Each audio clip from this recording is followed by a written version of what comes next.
நான் அருண்குமார், தலைமை ஒருங்கிணைப்பாளர், தமிழ்நாடு வியாபாரிகள் சங்க பேரவை. உங்க எல்லாருக்குமே தெரியும், 2 நாள்ல வலைதளங்கள்ல மதிப்பிற்குரிய மத்திய நிதி அமைச்சர் நிர்மலா சீதாராமன் அவர்கள் தான் இன்னைக்கு ட்ரெண்ட்ல இருந்தாங்க.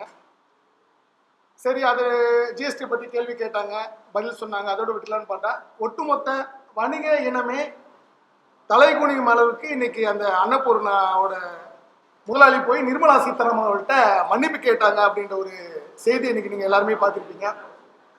வணிகர்களுக்காக தொடர்ந்து போராடி கொண்டு இருக்கிற எங்களுக்குலாம் இது ஒரு மிகப்பெரிய ஒரு தலைகுனிவை ஏற்படுத்தியிருக்கு.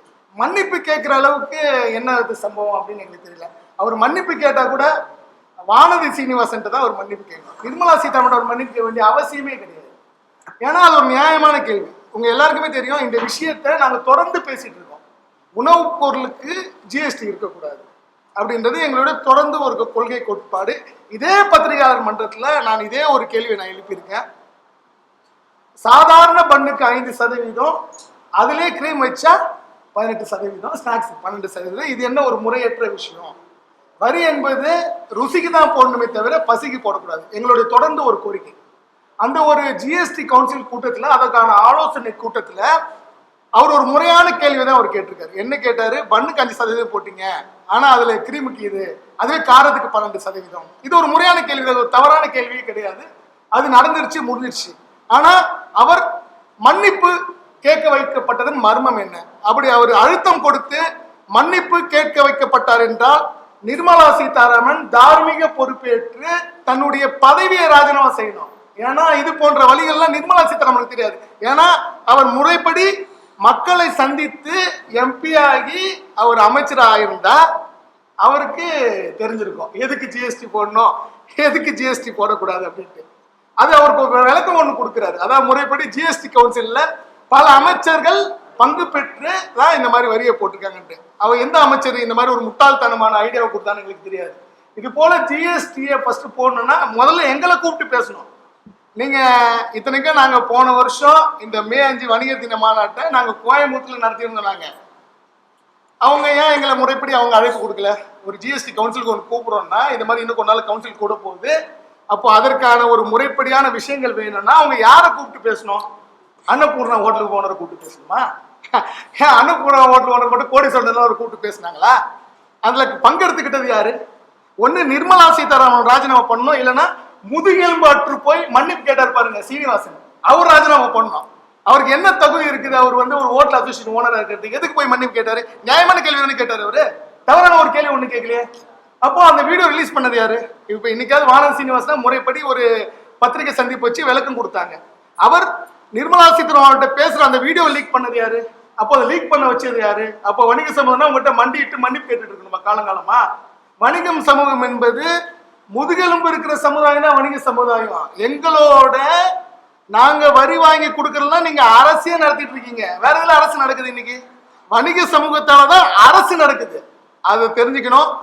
தயவு செய்து இதுல உண்மை என்னன்னு சொல்லிட்டு நிர்மலா சீதாராமன் அவர்கள் பத்திரிகை சந்திப்பு வைக்கணும். அவர் மிரட்டப்பட்டாரா?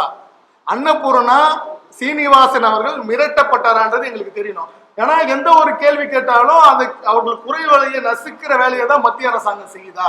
இந்த கேள்வி ஏதாவது தப்பு இருக்கா? மீடியா உங்களுக்கு இந்த கேள்வி ஏதாவது தப்பு இருக்கா? ஒரு தவறும் கிடையாது. பண்ணுக்கு 5%, கிரீம் வச்சா ஏன் 18%, காரத்துக்கு ஏன் 12%? அப்போ இது ஒரு துக்ளக் தர்பார் மாதிரி அரசு என்ன சொன்னாலும் கேட்டுக்கொண்டு வணிகர்கள் வரி வசூல் பண்ணணுமா அப்படின்றது ஒரு விஷயம். இன்னொன்று 28% வரையும் ஜிஎஸ்டி வசூல் பண்றாங்க. உங்க எல்லாருக்குமே தெரியும். அந்த ஜிஎஸ்டி வரி வரம்புக்குள்ள ஏன் பெட்ரோல் டீசலை கொண்டு வர மாட்டேன்றாங்க? காலங்காலமா அந்த கேள்வி நாங்க கேட்டுட்டு இருக்கோம். இன்னைக்கு கச்சா எண்ணெயோட விலை என்ன? கச்சா எண்ணெய் சர்வதேச அரங்குல கச்சா எண்ணெயோட விலை ரொம்ப குறைஞ்சு போச்சு. ஏன் பெட்ரோல் டீசல் விலை குறைக்க வேண்டியது? நீங்க ஏன் குறைக்க மாட்டேன்றீங்க? ஏன் ஒரு கிரீம் வச்ச பண்ணுக்கு வரியான்னு மன்னிப்பு கேட்க வைக்கிற அளவுக்கு உங்களோட சர்வாதிகார கரங்கள் நீண்டு கொண்டு இருக்கிறது. அப்ப இது ஏன் குறைக்க மாட்டேன்றீங்க? அதே போல மாநில அரசுக்கும் நாங்க ஒரு கேள்வி கேட்கிறோம். நாங்க தொடர்ந்து இந்த கேள்வி தான் வைக்கிறோம். ஒரு ஜிஎஸ்டி விஷயம் ஒரு கவுன்சில் கூடும் போது அதற்கான ஆலோசனைகளை எளியவர்களுக்கு நீங்க பெறதே கிடையாது. இன்னைக்கு நேற்று அந்த அரங்குல யார் யார் உட்கார்ந்தா? மிகப்பெரிய செல்வ சீமானுங்களும் கோடீஸ்வரர்களும் தான் உட்கார்ந்து இருந்தாங்க. அன்னபூர்ணா சீனிவாசன் போன்ற கோடீஸ்வரர்கள் தான் உட்கார்ந்தாங்க. இன்னைக்கு இந்த விஷயம் நடந்தது. எங்களுடைய கோவை மண்டல தலைவர் சுதர்சனை போய் அவரை போய் பார்க்க சொல்லியிருந்தேன். அவருக்கு அப்பாயின்மெண்ட் கூட சீனிவாசன் கொடுக்க மாட்டேன்ட்டாரு. ஏன் கொடுக்க மாட்டேன்றாரு? அவ்வளவு முதுகெலும் பெற்று இருக்கிறாரு அவரு. இல்ல அந்த அளவுக்கு அழுத்தம் மத்திய அரசால கொடுக்கப்படுதா? ஒரு நிர்மலா சீதாராமன் போன்ற தேர்ந்தெடுக்கப்படாத சொகுசா போய் உட்கார்ந்து அதிகாரத்தில் இருக்க அவர்களால் இது கொடுக்கப்படுகிறது என்றால் தொடர்ந்து மக்களை சந்தித்துக் கொண்டிருக்கிற எங்களுக்கு எவ்வளவு கோபம் வரும். இன்னைக்கு எல்லாம் அவ்வளவு கொந்தளிப்பு வலைதளங்கள்ல ஏன் போய் மன்னிப்பு கேட்டாரு.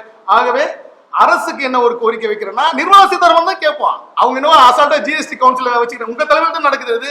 நிர்மலா சீதாராமன் அவர்கள் தலைமையில தானே ஜிஎஸ்டி கவுன்சில் கூட்டம் நடக்குது. அப்போ கோரிக்கை ஆட்ட அவங்ககிட்ட தானே வைக்கணும். அப்போ நீங்க ஏன் வந்து அதுல கலந்துக்கிறீங்க? ஜிஎஸ்டி கவுன்சில் இருக்க அந்த அதிகாரில வந்து கலந்து சொல்லுங்க அப்படின்ற ஒரு கேள்வி எழுது. தயவு செய்து இன்றைய நாள் வணிகர்களுக்கு ஒரு மிகப்பெரிய கருப்பு தினம். தயவு செய்து அனைத்து வணிகர்களும் ஒட்டுமொத்தமாக நிர்மலா சீதாராமன் அவர்கள் ராஜினாமா செய்ய வேண்டும் என்கின்ற ஒரு கோரிக்கையை ஒற்றை சொல்லாக எழுப்பணும்னு சொல்றேன். அப்படி இல்லை என்றால் அது மன்னிப்பு கேட்டதன் மர்மம் என்ன அப்படின்ற ஒரு விஷயத்தை வெளிக்கொண்டு வரணும். ஏன்னா இன்னைக்கு மதிப்பிற்குரிய ராகுல் காந்தி அவர்களே இதற்கு கண்டனம் தெரிவிச்சிருக்காரு. அப்போ இதோட வீரியம் என்னன்னு நீங்க தெரிஞ்சுக்கோங்க. அது போன்ற ஒரு சக்தி வாய்ந்த ஊடகத்தில் தெரிஞ்ச ஒரு விஷயத்துக்கே இப்படி மிரட்டப்படுகிறார்கள் என்றால் ஊடகத்துக்கு தெரியாத எவ்வளவு விஷயங்கள் இந்த நாட்டில் நடந்துட்டு இருக்கு. அப்போ எளிய மனிதர்களுக்கு என்ன கதை அது தெரிஞ்சுங்க. அதே போல முதல்வர்கள் ஸ்டாலின் அவர்களும் வருகின்ற ஜிஎஸ்டி கவுன்சில் கூட்டத்தில் தயவு செஞ்சு வாயை தமிழ் பேசணும். நாங்கள் ஒரு வேண்டுகோள் வைக்கிறோம். எப்பவுமே நிர்மலா சீதாராமன் சொல்றாங்க, தமிழ்நாட்டு சார்பாக யார் வந்து கலந்துக்கிட்டாலும் எந்த ஒரு கோரிக்கையும் வைக்க போறதில்லை. ஜிஎஸ்டி கவுன்சில் எது முடிவெடுக்கிறதோ அதுதான் நடைமுறைப்படுத்தப்படுகிறது அப்படின்னு அவங்க தெளிவா சொல்றாங்க. அதனால தமிழக அரசு ஏன்னா இந்த விஷயம் வந்து வெளிச்சத்துக்கு வந்துருச்சு. அதனால இந்த ஜிஎஸ்டி கவுன்சில் ஒரு முக்கியமான கூட்டமா இருக்கும். அதனால தமிழக சார்பா நிதியமைச்சர் தங்கம் தென்னரசு அவர்களுக்கும் ஒரு கோரிக்கை வச்சுக்கிறேன். தயவு செய்து இந்த ஜிஎஸ்டி கவுன்சில நீங்க போய் பேசுங்க. இது குறித்து ஒரு விஷயத்தை வானதி சீனிவாசன் அல்ல, நிர்மலா சீதாராமன் அவர்கள் ஊடக சந்திப்பு வச்சு அவர் மன்னிப்பு ஏன் கேட்டாரு, அந்த வீடியோ வெளியிட்டது யாரு? ஏன்னா இது இந்த மாதிரி ஒரு விஷயம் கிடையாது. பொத்தாம்போது வெளியில ஒரு அறையில அவர் போய் சந்திக்கிறாரு. அங்க ஒரு 5 இல்லைன்னா 10 பேர் தான் இருக்காங்க. அப்போ திட்டமிட்டு யார் கேள்வி கேட்டாலும் அவர்கள் மன்னிப்பு கேட்க வைக்கப்படுவார்களா அப்படின்ற ஒரு கேள்வியை நிர்மலா சீதாராமன் அவர்கள் விளக்க வேண்டும். வணிக சமூகம் சுயமாக வணிகம் செய்து செதுக்கின்ற ஒரு சமூகம், இந்த அரசை இயங்க வைக்கின்ற சமூகம், அந்த சமூகத்தை மன்னிப்பு கேட்க வைக்கிற அளவுக்கு மக்களால் தேர்ந்தெடுக்கப்படாத ஒரு நிதியமைச்சருக்கு இருக்குது என்றால் இது ஒரு வெட்கக்கேடான விஷயம். கண்டிப்பா இதற்கு அவர்கள் பதில் சொல்லணும். வாழ்க சுதேசி வணிகம், வளர்க சுதேசி வணிகம்.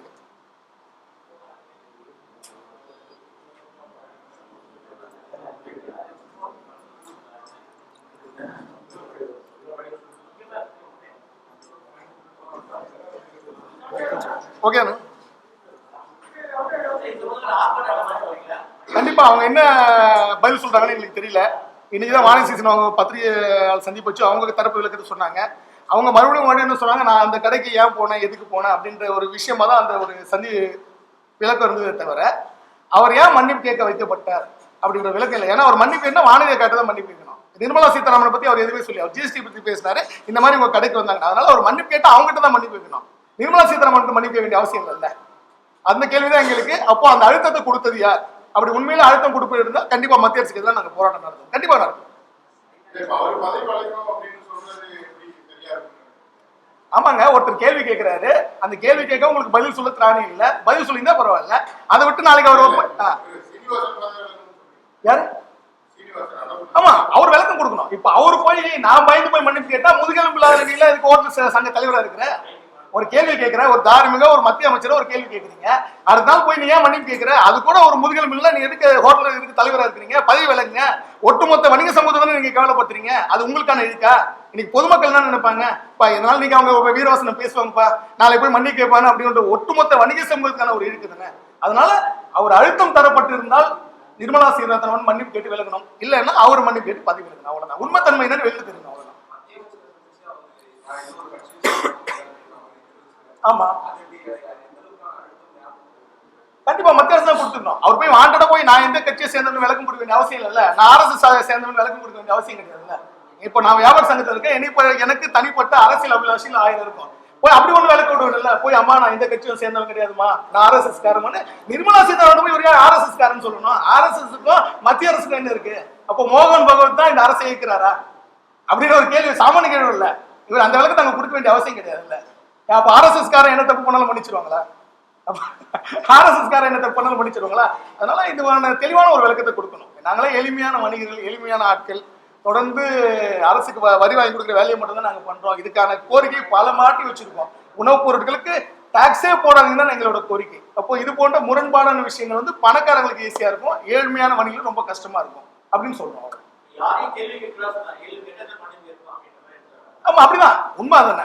யாரும் கேள்வி கேட்க கூடாது. இந்த மாதிரி ஒரு அரங்கு நடத்துவோம், எல்லாரும் முந்திரி பக்கோடாவும், அதுவும் பணக்காரங்க மட்டும் தான் அந்த அழைப்பு. அந்த அரங்குல அந்த ஜிஎஸ்டி கவுன்சில் கூட்டத்தை ஏற்பாடு பண்ணது யாருன்னு அவரே நாங்க வன்மையா கண்டிக்கிறோம்.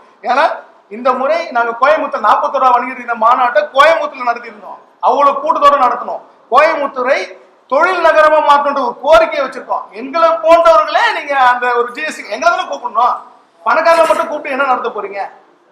அப்படித்தானே இது.